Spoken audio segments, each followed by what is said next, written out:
Stock মার্কেটে invest করবেন না এই ভিডিওটা দেখার আগে। এই ভিডিওতে থাকবে 5 points before starting your investing journey. First point, research করুন।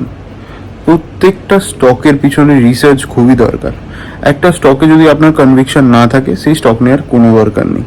যদি আপনি ভালোভাবে রিসার্চ না করেন, ওই স্টকটা না বোঝেন যে ওই স্টকটা আপনার নেওয়া উচিত কিনা আপনার ফাইন্যান্সিয়াল গোল হিসাবে, তাহলে ওই স্টকে আপনি ইনভেস্ট করবেন না।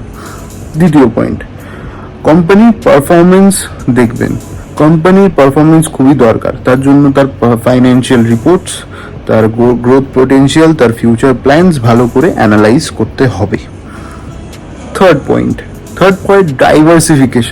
ডাইভার্সিফিকেশন আমাদের শেয়ার মার্কেটে ইনভেস্টিংয়ের জন্য খুবই দরকার। কারণ একটা সেক্টর যদি পরে ফলস খায় বা একটু নিচে নামে, তাহলে আপনি অন্য সেক্টরে আপনাকে ঠিক প্রফিটটা বুক করে দেবে।